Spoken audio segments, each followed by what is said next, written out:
una comunidad a nivel mundial, que en México tenemos 4 centros y 2 comunidades. Está el Centro Budista de la Ciudad de México, en la colonia Roma, el Centro Budista de Toluca, el de Cuernavaca y este, que es el satélite. Y hay 2 comunidades, una que se está gestando allá en Puebla y otra en Guadalajara. Pero digamos que el corazón de esta comunidad está en Inglaterra. Ahí es donde surgió el movimiento. Y bueno, pues Triratna viene de 3 joyas.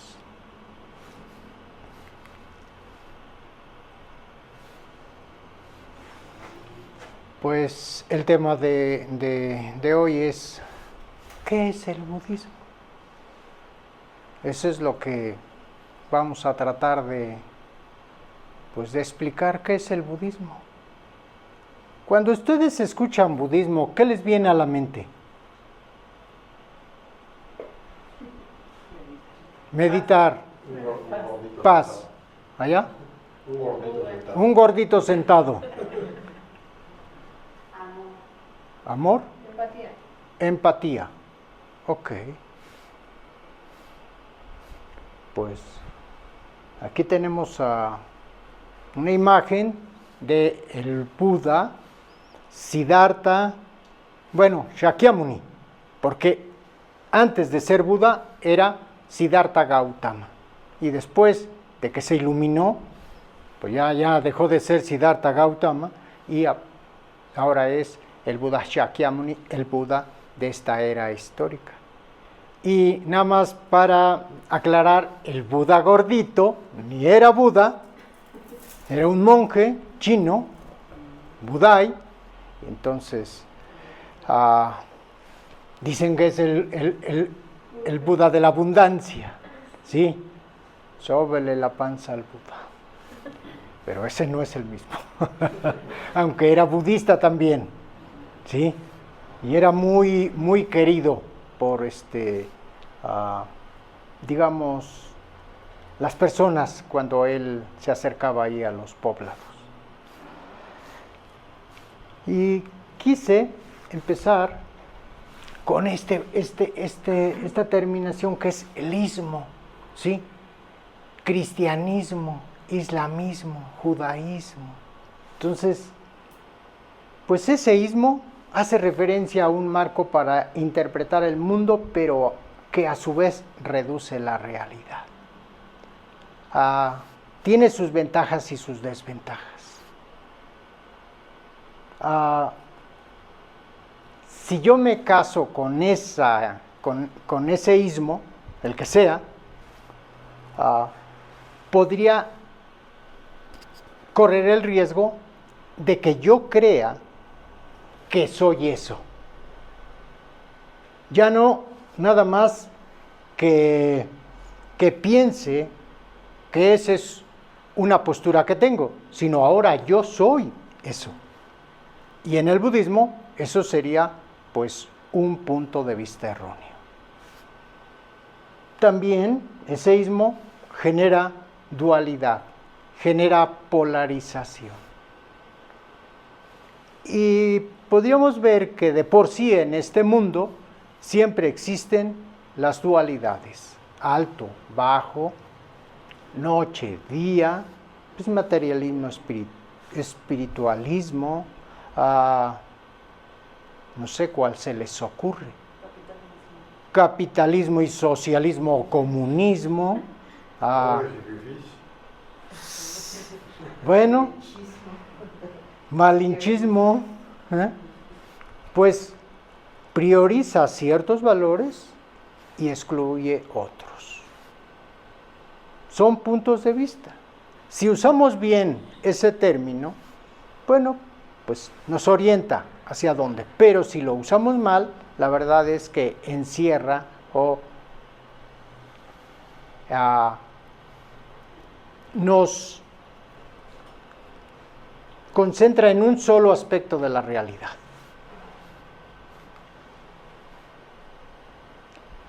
Cuando pensamos en budismo, pues quizás pensemos en que el budismo es un código o un sistema ético, que es una filosofía oriental, que es un sendero espiritual, que es una religión o que es un estilo de vida, ¿sí? Depende digamos, de cómo yo llego ahí a este camino, a este sendero. La verdad es que el budismo tiene un sistema ético que es más psicológico que teológico. Para el budismo ese sistema ético son principios de entrenamiento, no son mandatos. No hay una divinidad que dice yo te mando esto, no. Son principios de entrenamiento, son sugerencias, es la manera como un Buda vive. Y normalmente los budistas nos guiamos por 5 principios. No violencia, por no tomar lo que no se nos ha dado libremente, abstenernos de una conducta sexual incorrecta, de la falsedad, hablar con falsedad, abstenernos de intoxicar la mente. Entonces, en este sentido, sí es un sistema o un código ético. También es una filosofía porque, pues, aunque como tal no es su intención de volverse sabio, sino en realidad la intención es ver la realidad tal y como es. No está conectado con saber, sino con ver. Para el budismo, lo que queremos es ver la realidad tal y como es. Aunque los conceptos nos ayudan, los conceptos nos orientan, pero los conceptos son provisionales. También el budismo se ve como un camino.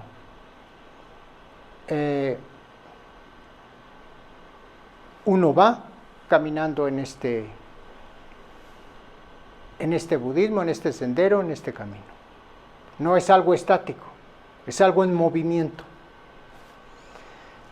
Y es religión porque te conecta con lo trascendental. También se podría manejar como un estilo de vida. Dependiendo de cada quien y dependiendo del involucramiento de cada quien, es que uno puede verdaderamente decir, para mí esto es una religión. Para mí lo más importante es trascender esta condición humana. Según el budismo, podríamos convertirnos en seres iluminados. Y no es que los seres iluminados únicamente estén en el budismo. Los seres iluminados tienen ciertas características que le dan esa condición de ser despierto, iluminado. Pero en tiempos del Buda, y todavía quizás hasta hace algunos 150 años, 200 años, no se usaba la palabra budismo. En realidad se usaba la palabra Dharma Vinaya o el Buda Dharma, que en este caso, pues ya dijimos que Dharma es la enseñanza, que es la realidad. A veces se dice, si es con D minúscula es su enseñanza, pero si es con D mayúscula es la realidad. Y ese es el objetivo de esta práctica, poder ver la realidad tal y como es. Entonces el principio y la práctica.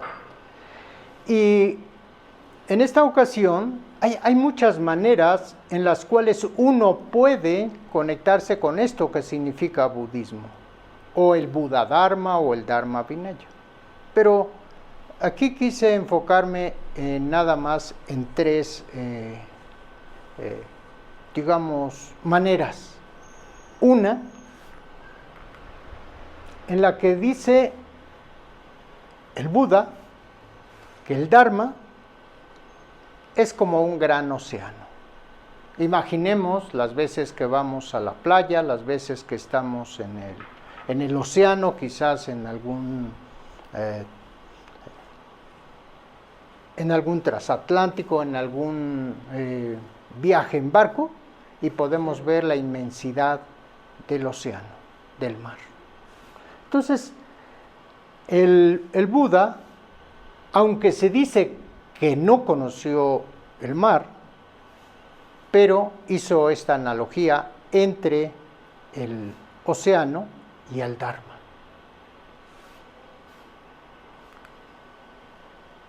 Entonces, el Buda dice que el Dharma tiene 8 cosas extrañas y maravillosas, que son características del budismo. Y esas 8 cosas maravillosas es, primera, que así como el mar, cuando vamos a la playa no nos encontramos con algo abrupto, sino que es gradual, que podemos ir entrando a la playa, también el budismo o el camino espiritual es algo gradual, poco a poco, ¿sí? Como les comentaba ahí en el receso, hay de repente tradiciones que te pueden meter en una situación muy riesgosa. Aquí meditamos 25 minutos, allá es una meditación mucho más intensa que puede hacer que tu mente se quiebre. Entonces, el sendero es gradual, es un sendero de pasos regulares, poco a poco, dependiendo de uno, dependiendo de la confianza que tiene uno en este sendero. Bueno, pues ese sendero es gradual, no es abrupto. Y el segundo punto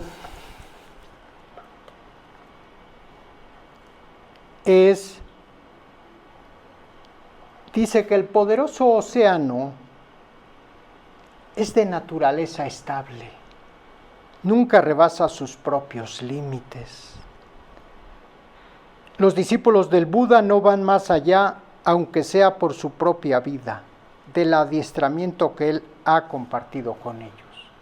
Eso quiere decir que el Buda da una enseñanza y esa enseñanza es suficiente para que los discípulos alcancen el despertar, ¿sí? Entonces, en ese sentido, el compromiso de los discípulos es confiar en lo que el Buda enseñó, porque está demostrado que cualquier enseñanza del Buda te va a llevar al despertar, te va a llevar a la liberación. En tercer lugar, dice que no hay miembros honorarios en la comunidad espiritual.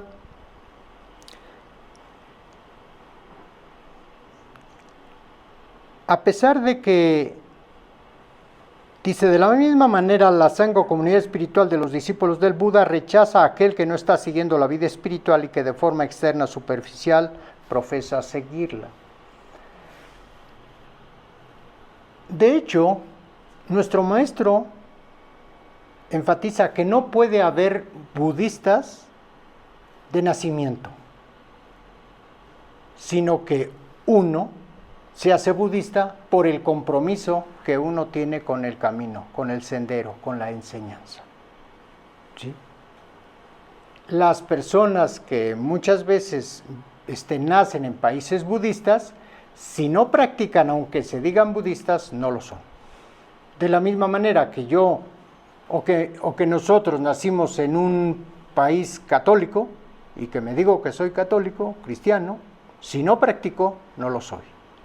Es nominal nada más, pero se necesita la práctica.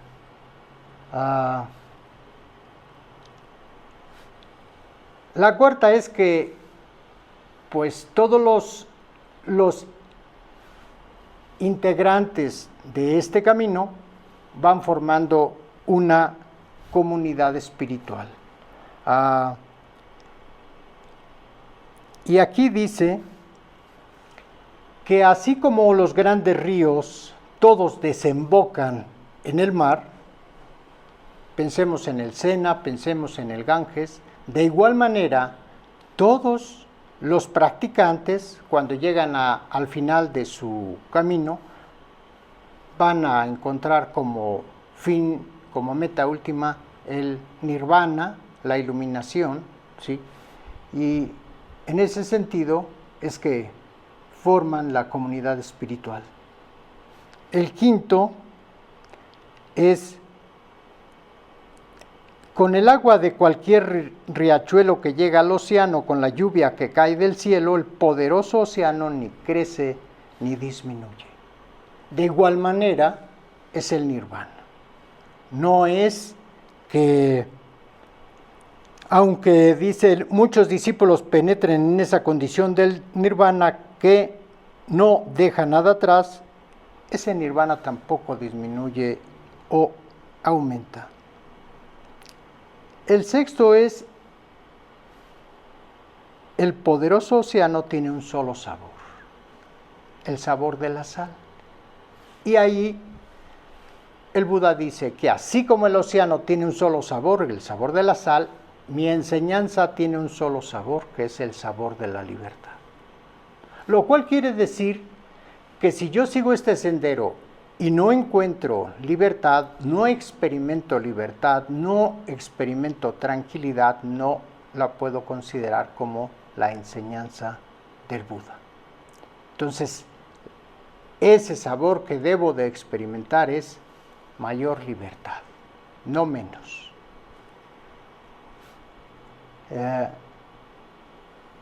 El séptimo es que el Dharma contiene muchas enseñanzas espirituales. Nosotros podríamos, quizás aquellos que empiezan a familiarizarse con el budismo, pueden reconocer que está el sendero triple: ética, meditación y sabiduría, y esa es una enseñanza. También podrían pensar las 4 nobles verdades, y ahí está una gran enseñanza. También el camino óctuple, ahí está otra enseñanza, o las 5 facultades espirituales. En fin, hay muchas enseñanzas espirituales que todas van a llevar a el mismo objetivo, que es alcanzar el despertar. Y finalmente, la analogía hace que así como en el mar hay muchos animales de distintos tamaños, también aquí en el budismo se generan esos grandes seres.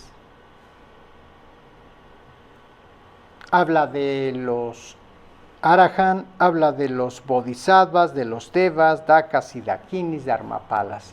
Bueno, son nombres que se les dan a las diferentes tradiciones de las escuelas. Pero hay muchos discípulos, diferentes discípulos. A ver. Entonces, la primera es que tiene esas características. En este caso, el budismo se considera una religión, nuestro maestro lo define así, que una religión es el alcance de un estado de plenitud psicológica y espiritual, un estado que nos permita relacionarnos con otros y con la realidad última. Nosotros vivimos dentro de una realidad, pero no la vemos realmente como es. De hecho, se puede decir que nosotros vemos la realidad al revés. De acuerdo al budismo, la realidad tiene 3 características. La primera característica es que la realidad es cambiante, impermanente, ¿sí? Entonces, yo veo la realidad como fija, como permanente. Y el budismo dice que la veo al revés. Entonces, la realidad tiene 3 características. La primera es que es impermanente, la segunda que es insatisfactoria y la tercera que es insustancial. Pero yo lo veo al revés. Yo veo la vida como plenamente satisfactoria y con sustancia. Entonces, este camino, el camino del budismo, lo que me lleva es a poder ver la realidad tal y como es. Si yo voy por la vida queriendo que las cosas no cambien, voy a sufrir. Si yo le apuesto, pongo todo mi corazón en algo que es cambiante y que es condicionado, voy a sufrir. O sea, si yo le apuesto todo a mi trabajo, le apuesto todo a la familia, le apuesto todo a la pareja, le apuesto todo a algo que puede cambiar, hay un riesgo. Pero tampoco no dice el budismo que no deba de tener pareja y que no deba de tener familia, que no deba tener amigos, que no tenga aspiraciones. Simple y sencillamente que mi relación con ello no sea de apego, de un deseo neurótico, de creer que eso en particular, una idea, me va a dar la felicidad completa, duradera. Así es que lo que se anda buscando en el budismo es poder ver la realidad con esas tres características: cambiante, insatisfactoria e insustancial. Y bueno, pues dentro de las 4 religiones más importantes, vemos el cristianismo, pues tiene el 31% de la población que cree en una religión. Luego le sigue el islamismo con el 25%, el hinduismo con 15% y el budismo con 6%. Como tal está, digamos, reconocida como una religión. Y sus adeptos andan alrededor quizás de entre 500 y 600 millones de seguidores a nivel mundial. Entonces es una religión. El Dharma Vinaya o el budismo se puede entender como la suma total de todas las enseñanzas y métodos que conducen al logro de la iluminación. También el budismo es esencialmente un medio para la realización psicológica y espiritual. El budismo es el camino hacia la iluminación. Y el budismo Dharma se le compara con una balsa que nos conduce hasta la orilla del nirvana.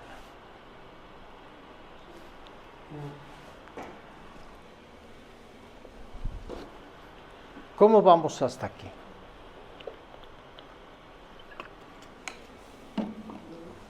¿Alguna pregunta? ¿Alguna duda?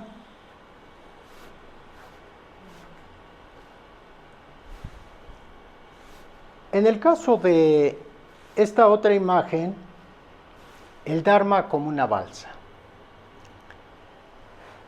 La balsa representa un medio, un vehículo para cruzar. Entonces el Buda en uno de sus discursos dice que imaginemos que un hombre va por un camino, llega a una gran extensión de agua, en esta orilla hay peligro y temor, pero en la otra hay seguridad y calma. Pero no hay barco que lleve a la otra orilla ni puente que cruce para ir de esta orilla a la otra. Y el hombre podría pensar, ¿y si recogiera hierbas, palos, ramas, hojas y construyera una balsa y llevado por ella, impulsándola con manos y pies, consiguiera cruzar felizmente a la orilla? Lo que está diciendo, pues, el Dharma, el budismo, es como una balsa que me sirve para cruzar de una orilla a la otra. El budismo habla del samsara, este ciclo de vida, muerte y renacimiento. El samsara también es sinónimo de insatisfacción y lo que quiere es que esa balsa nos lleve al otro extremo, que es la iluminación, el despertar de la conciencia. Pero tiene sus peligros, porque quizás yo me conecte con este camino, con esta enseñanza, y no sepa reconocer realmente cuál es el propósito, para qué es esto. Entonces, hay riesgos. En realidad, el Dharma no es para sentirse bien. El Dharma no es para vivir la vida mucho más cómoda. El Dharma tiene un solo propósito y sería el despertar, el fin del sufrimiento. En su primera enseñanza, el Buda dijo, hay sufrimiento, hay insatisfacción. La segunda dijo, hay una causa, que es el apego, el deseo neurótico. Luego hay un cese y hay un camino que conduce a que esa insatisfacción cese. Entonces, los riesgos de mal usar la enseñanza del Buda o la balsa son varios. Nuestro maestro plantea estas suposiciones. Una vez que yo alcanzo el objetivo, yo no me cargaría la balsa en la espalda. Ya no es necesario. Yo ya me convertí en la balsa, yo ya me convertí en el Dharma. Entonces, la balsa no sirve para llevarla a cuestas cuando hayamos llegado a la otra orilla. Si yo ya crucé ese río, que en este caso el río es el río del sufrimiento, yo ya no necesito la balsa. Yo soy ahora el Dharma. La otra es que pues hay personas que olvidan el propósito de este camino y ya no utilizan el camino para cruzar el río, ya no utilizan las herramientas, las prácticas, los métodos para transformarme. Hay otros que pues se quedan de este lado y ya no hacen ningún esfuerzo.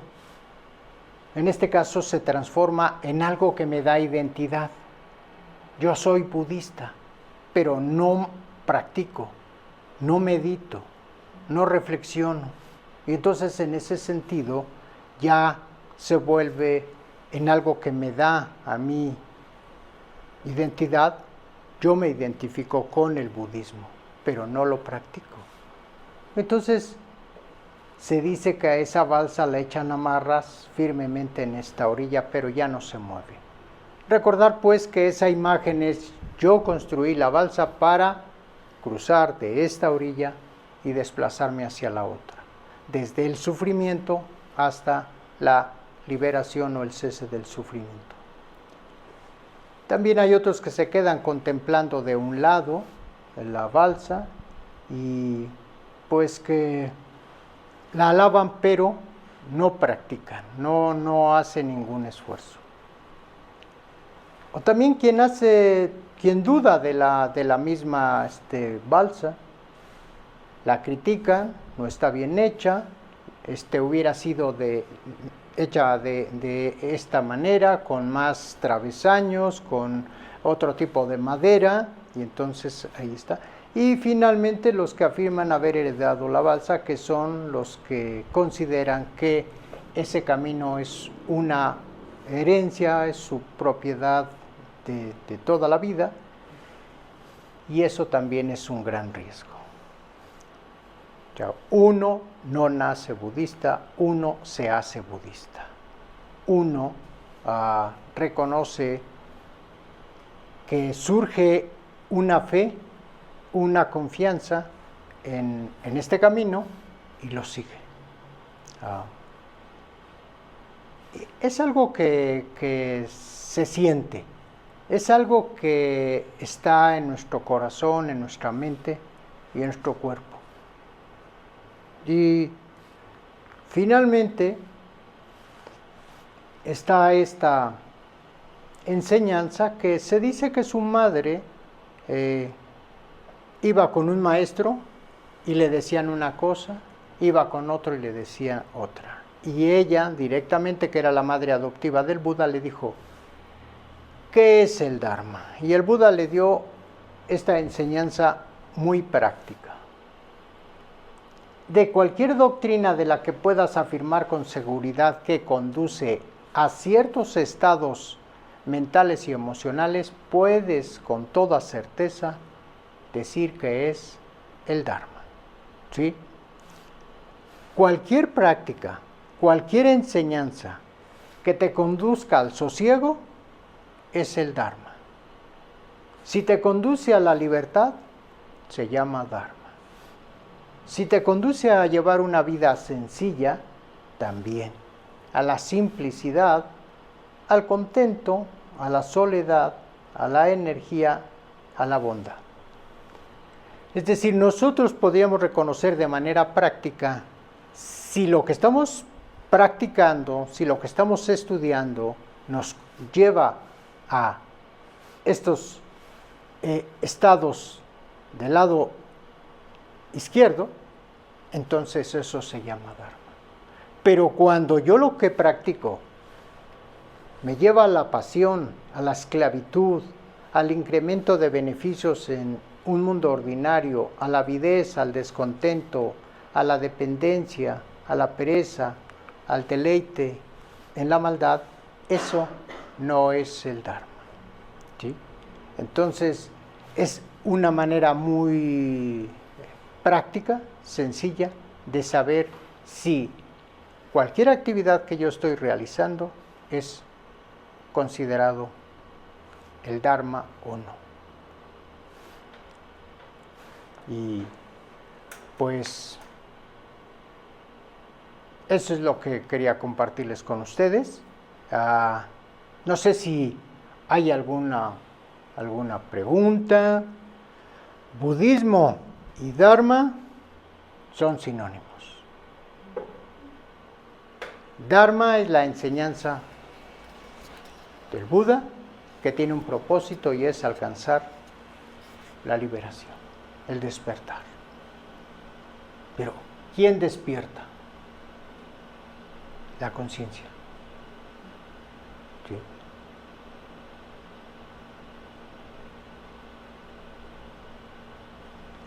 Algo que esté en la mente.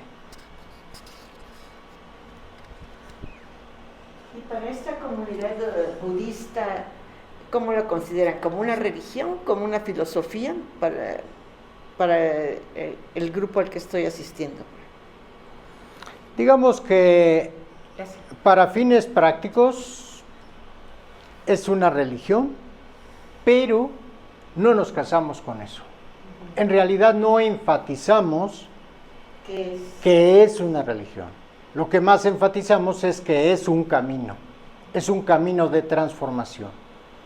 Es algo que conforme tú vas avanzando vas notando los beneficios. No necesitas esperarte a otras vidas para reconocer que estás cambiando, estás transformándote, estás llevando una vida de mayor beneficio, con mayor significado, que está siendo también de servicio para ti, para los demás.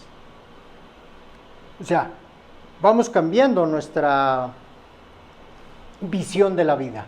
Al principio, muy centrados en nosotros mismos. Y con el tiempo empezamos a abrir nuestra visión hacia los demás. Una visión de servicio, compasiva, altruista. Entonces, pues se considera una religión, pero no subrayamos esa parte. Sí. Tú hace rato estabas diciendo que cada quien le da como la definición o el nombre, ¿no? Entonces yo nada más quería compartir que en mi caso es mi camino espiritual. Entonces, un camino espiritual. Sí. Como lo sienta cada quien. Como dijiste, ese camino de la transformación, por ejemplo, en la anterior diapositiva decía en el punto 1, este camino de la transformación entiendo que es la balsa, ¿no? Ese es el camino que cuando llegas al otro lado no la debes seguir cargando, que ya no la necesitas. Esa es una parte que me quedó en duda. ¿Por qué? Porque ya estás en el nirvana, porque ¿qué pasa después de esa transformación? Digamos que tú puedes reconocer que tú estás haciendo una serie de prácticas que lo que están haciendo es que tus tendencias, tus hábitos vayan cambiando. De tal manera que tú con tu práctica diaria, con tu compromiso, empiezas a notar que ahora eres menos reactiva, que ahora eres más compasiva, más amorosa. Y si en un momento dado tú reconocieras que ya te liberaste, pues ahora tú eres la expresión del Dharma. Tú ya no necesitas el Dharma, tú lo eres, tú eres la expresión de la realidad. Ahora, en realidad tendríamos que reconocer que poquito o mucho nos sentimos más libres, que poquito o mucho estamos más contentos, más satisfechos, más claros. Y eso es lo que nos mantiene aquí, inspirados. ¿Habías dicho algo? No, hablaban de eso, digo, yo lo tomo como, cada quien lo maneja como lo sienta, ¿no? Sí, digamos que en este caso lo que queremos es no apegarnos a una formulación, ¿sí? Claramente, si hacer algo me da sosiego, me da libertad, me da contento, diría, esto se llama Dharma, ¿sí? Pero si me produce lo contrario, dirías, esto no es budismo. Si yo cada vez soy más egoísta, cada vez pues soy más perezoso, con menos energía, entonces eso no sería el Dharma. Y esa es un poco la idea, que yo pueda reconocer los beneficios que tiene este camino.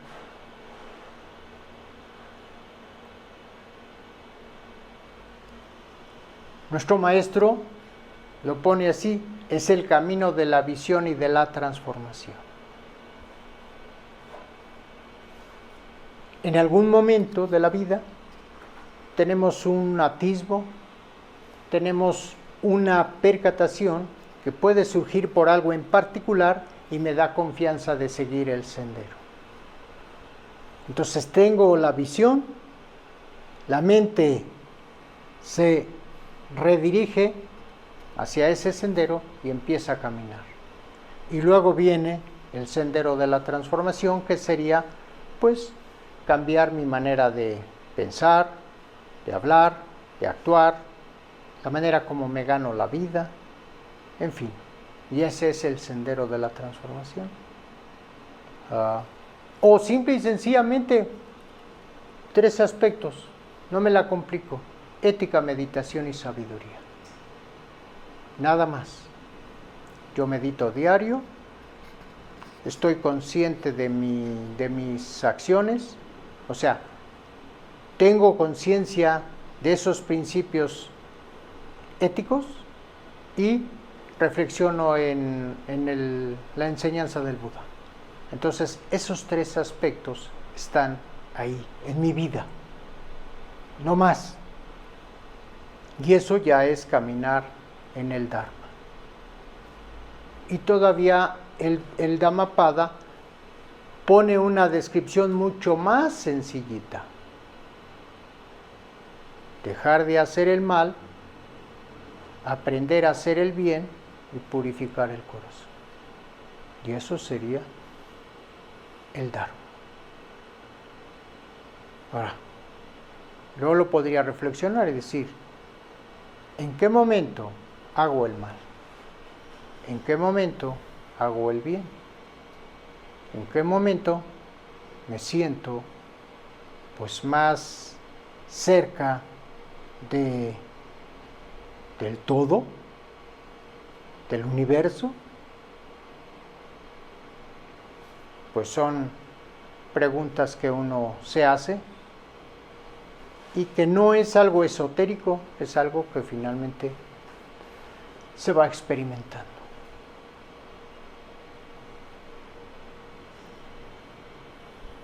Pienso, por ejemplo, aquí en este joven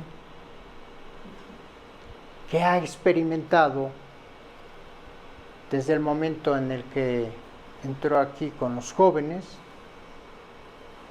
¿qué ha experimentado? ¿Qué ha hecho por él el Dharma?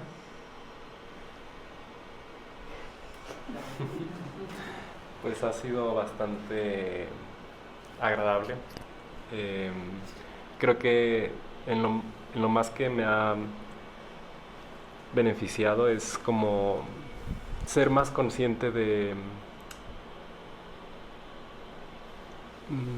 separar como lo que los estímulos provocan en mi mente, las emociones que esos evocan y la conducta que provocan.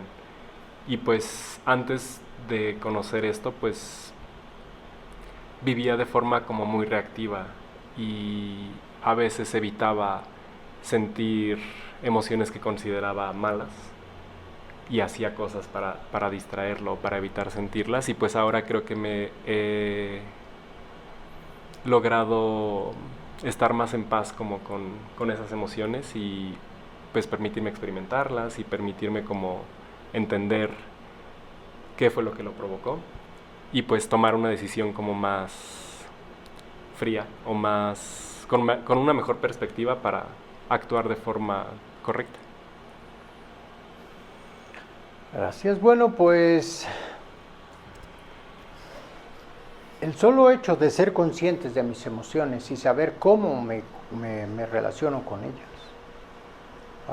el hecho de estar atento a lo que entra por mis sentidos y saber que el estímulo que entra por mis sentidos va a tener un efecto dependiendo de, digamos, si produce apego o produce rechazo.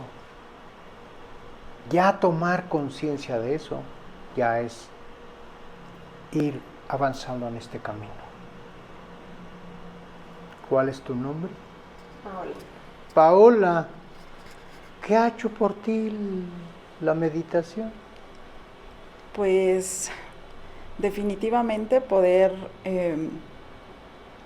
tener un tiempo para mí, conmigo, ha sido una de las cosas que por la vida diaria me costaba trabajo, y desde que estoy en el grupo e incluso antes me doy cuenta que me gusta justamente ese momento en el que tengo esta conexión conmigo misma.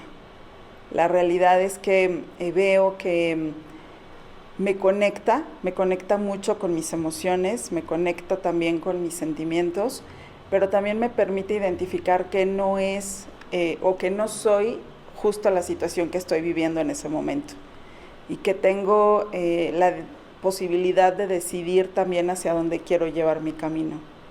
Creo que esas son pues las cosas que me ha permitido pues conocer el budismo y practicar la meditación. ¿Te sientes más libre? Sí, definitivamente. ¿Más contenta? Sí, ¿Más clara? sí. ¿Tú dirías, eso estaba antes?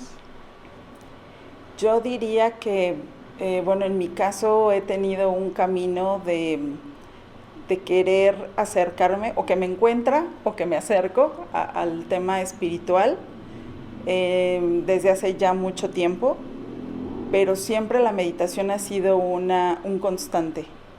Y definitivamente antes de ese proceso, que estoy hablando más o menos de hace 10 años a la fecha, no tenía esas situaciones, no me sentía una persona libre, no me sentía una persona contenta, no me sentía del todo una persona con esta capacidad de poder orientar justamente mi camino, ¿no? Como muy atrapada en la cuestión social, en los estereotipos, ¿no? Y creo que desde que he buscado justamente ese camino espiritual, y de un tiempo acá más, estoy hablando prácticamente un año, que es cuando empecé a hacer la meditación de manera regular, definitivamente se incrementó ese tipo de sensaciones positivas. Muy bien, gracias. Pues el Buda en alguno de sus discursos dice que esta enseñanza es inmediatamente evidente. Que quizás con la primera meditación que yo haga puedo reconocer algo, algún beneficio. No necesito esperar vidas y vidas, no. Sentarme a meditar, sentarme conmigo mismo, trae un beneficio. No estamos acostumbrados a estar con nosotros. No estamos acostumbrados a parar y ver. Y eso también es una práctica. Así es que, bueno, pues el budismo es un camino. Y los caminos no son para quedarse quieto. Los caminos se recorren, se transitan, se experimenta si el camino es agradable o desagradable. Tampoco no es que el camino pues es terso. Tan solo, pues de repente, la postura ya implica cierta dificultad. ¿Ok? Pero, algún maestro decía, porque el alumno le preguntaba que si siempre le iban a doler las piernas cuando meditara, y dijo que sí, pero iba a llegar un momento en el que ya no se preocupara por eso. Y entonces de repente uno puede sentarse en meditación y estar consciente de que ahí está esa sensación desagradable, pero no pasa nada. O sea, no es que uno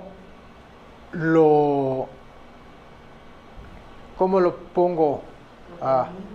No, que uno se esté lastimando. Simple y sencillamente tú puedes estar en la postura reconociendo que hay una sensación desagradable, pero nadie se ha muerto porque estás ahí en esa postura. Por el contrario, estás entrenando a tu cuerpo. Y va a llegar un momento en el que ya tu cuerpo se acostumbra a esa postura y ya no vas es decir, tu mente ya no se dirige hacia esa sensación desagradable. Bueno, pues normalmente lo que hacemos al final de cada sesión es hacer la transferencia de méritos. Y esa transferencia de méritos es una actitud que se cultiva aquí en esta comunidad. Es una actitud de conciencia hacia los demás.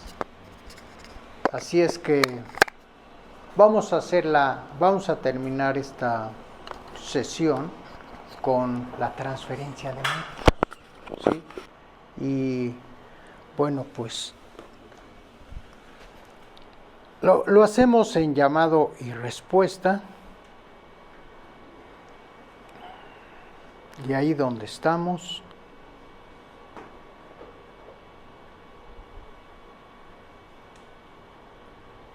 entonces, lo vamos a hacer en llamado y respuesta. Que el mérito alcanzado por mis actos sirva de alivio a todos los seres que sufren. Mi personalidad a través de mis existencias. Mis posesiones. Y mis méritos en las tres vías. Renuncio yo a ellos sin reserva ninguna. Por el beneficio de todos los seres. Así como la tierra y otros elementos. Se hacen útiles de mil y una formas. Al infinito número de seres. Que habitan el espacio ilimitado. Que así de igual modo. Yo me transforme en algo que mantenga. A todos los seres situados a través del espacio. Hasta que todos ellos hayan alcanzado paz.